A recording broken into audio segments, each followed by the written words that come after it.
What's up, guys? This is Wes with Sincity Tactical, and for today's Trigger Happy Tuesdays, we're going to be looking at a negligent discharge that happens in probably the best scenario possible, with some negative things that we're going to go over when we look at the footage. Let's take a look.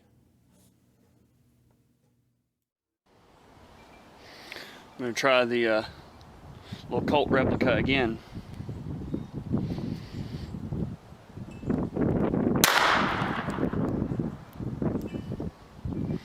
Same thing. Let's go do a little inspection. Alright. Got that round stuck in there. I believe that our problem is a weak magazine spring.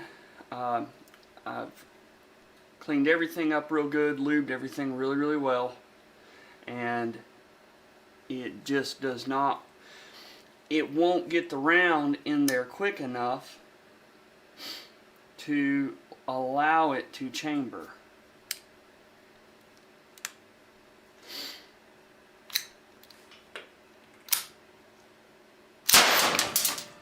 Negligent discharge.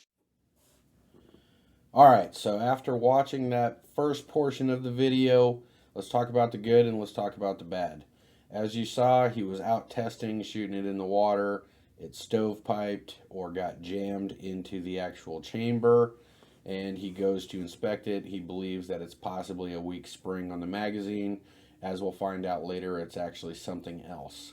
What I want to talk about when it comes to the good and the bad is A, he was doing his testing in a safe environment initially. Then when he went back to his shop or wherever he was working on it is when things start to go bad, in my opinion. So what I would have done differently, and as you see in that first portion of the clip, is when he gets it to rack back and line up that first round, he should have dropped the magazine right then and there and released that round from the chamber to eject it to clear the firearm safe. They make dummy rounds in almost every caliber that you can think of to be able to do testing like this in a safer manner. But the way he handles himself in the next portion and realizes what he did wrong is where I believe this is going to turn into a good training video. But in my opinion, I recommend buying dummy rounds for each caliber that you have, so when you're doing malfunction checks, you'll be able to test out your firearms safely. Well, that just goes to show us why we want to use all safety precautions possible.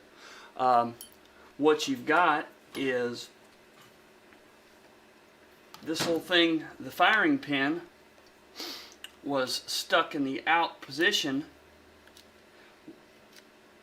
You can see that in there, that firing pin gets jammed in the out position, and it, right now, that firing pin is sucking back in there.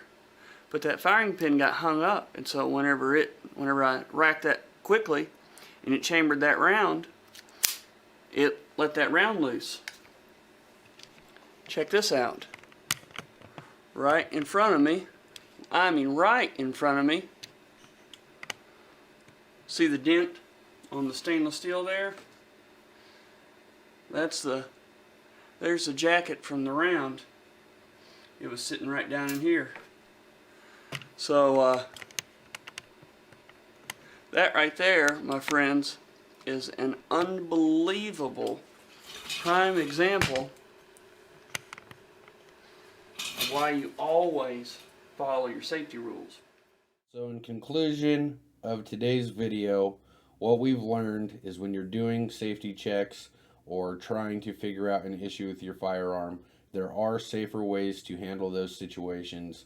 I would give this guy full credit for understanding the mistake that happened, identifying it, and hopefully he learned from the situation and found ulterior motives or methods to be able to test his firearm safely. The video normally is a little bit longer, where he talks about getting a bucket full of sand to be able to do these testing in. I hope that's not the route that he ended up going, just because, like I said, there are safety devices that can be used instead of using live rounds. Thanks for watching. We'll check you on the next one.